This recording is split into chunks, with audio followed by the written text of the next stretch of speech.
Welcome to the Tribal Teacher.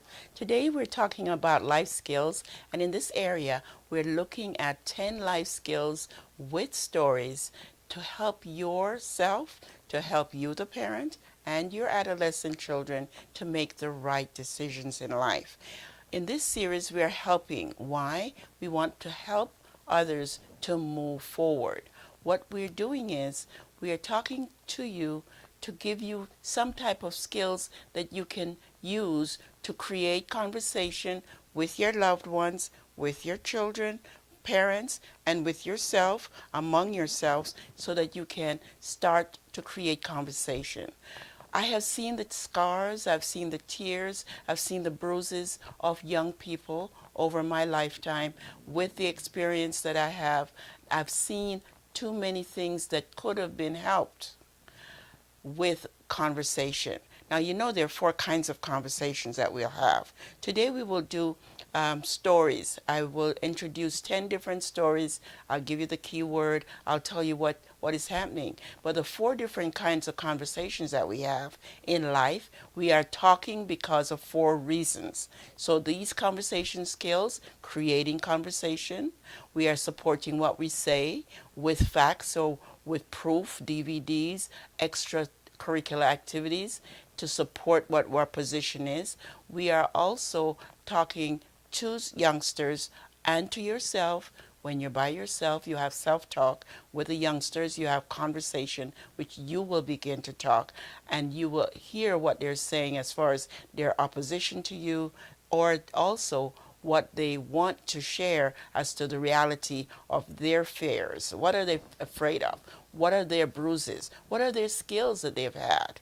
What are the scars that they're suffering to today, and what are the peer pressure points that they want to make? So we have create the conversation, we support the conversation, we expand on our points that we want to make, and then we negotiate. You are negotiating with them to give them skills that will make them aware of what they have to do, and in their decision making line, we want to know that they're fully prepared to know when to throw a scam, and that is vernacular, that means to get involved, or when to scam and jam once they're involved, when it's time for them to get out of there and be on their way to a perfect life.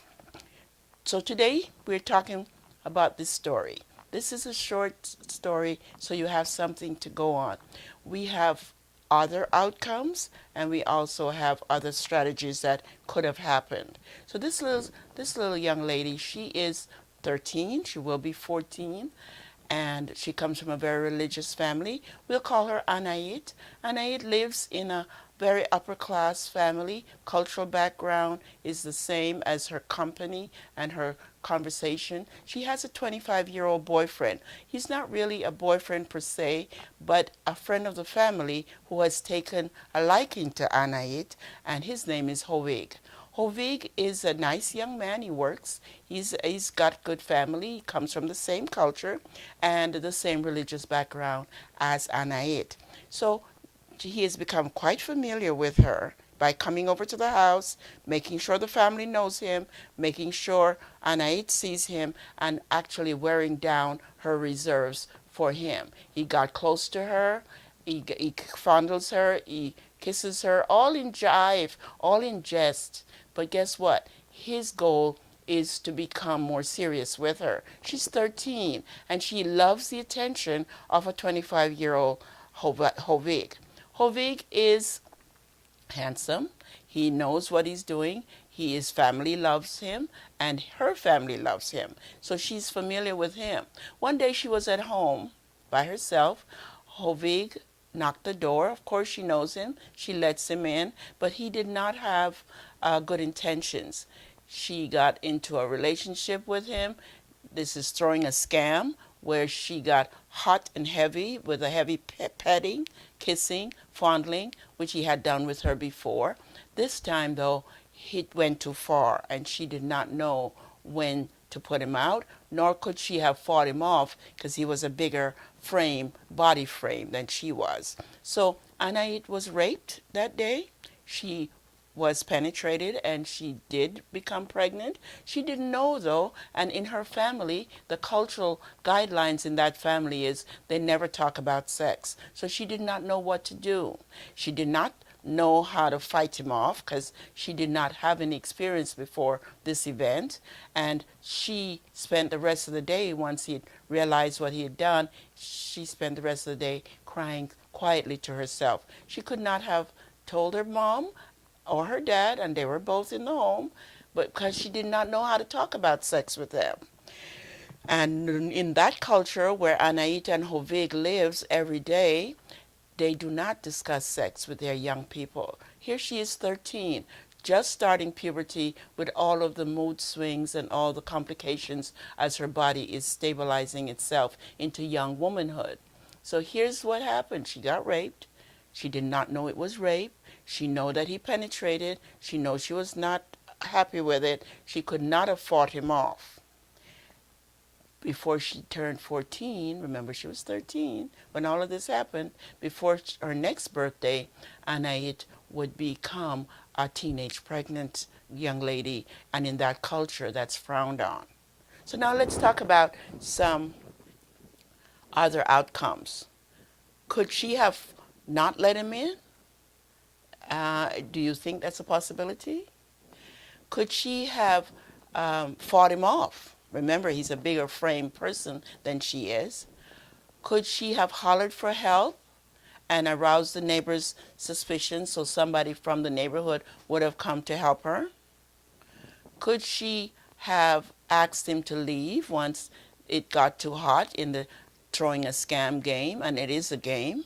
Once he started spitting out his game at her, could she have said to him, no, it is enough, stop? What skills could we have prepared Anait with so she would not have become a victim of Hovig? Hovig is 25, Anait is 13, going on 14. Is there a possibility that she could have talked to her mom at least to explain why she was so sad? Why the tears? Why the scars? Why the bruising? Remember, the family does not discuss sex with their young people, and it's a culture that Hovig took advantage of. So what solutions do you think we could have? Before you know it, we have a teenage pregnant girl from a religious background who has some options, but no one told her about the options. My series called Spit Out Your Game will help you to at least start to notice behaviors, nonverbal and verbal. Notice what they're doing, what's happening. Start conversation with your family members. Start to talk. Give them a safe space so they can share with you what's happening with them, and be comfortable enough to know that you will not be out there publishing it. Confidentiality is a key. Could she have an abortion to solve it? We're now on the solutions. She noticed her period did not come for the next month after Hovig mistreated her. She did not know what to call it.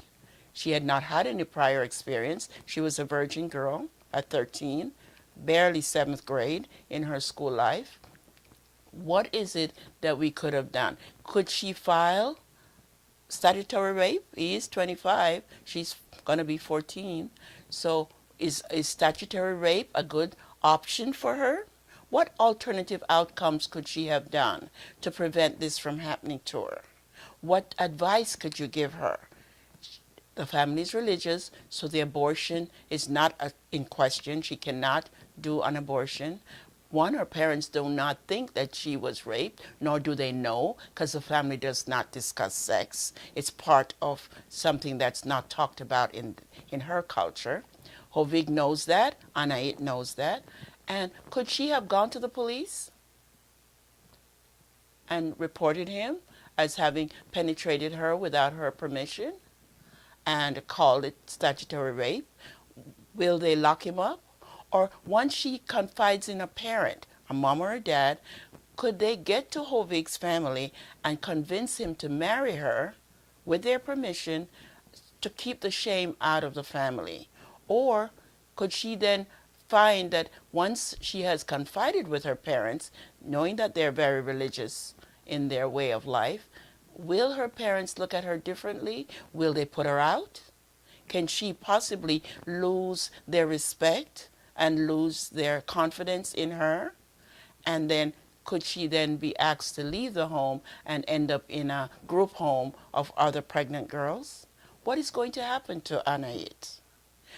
Please, as you listen to me, please do not hesitate to bring up these ideas, these suggestions, these topics, and prepare your child. Prepare your child to make good decisions so that they can move forward with good conscience in their lifestyle and in their decision making. Remember, the key to this story is deception.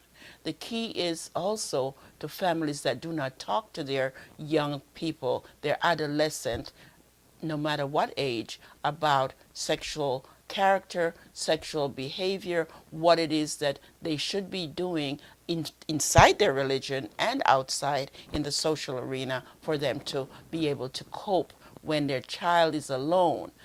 Remember, they need to know when to throw a scam, and they need to know what to do with the attention of the opposite sex, and they do need to know when to scam and jam. Thank you for listening, and I hope next time we will be talking more about the tribal teacher as she tries to move parents and adolescents forward in their way of living.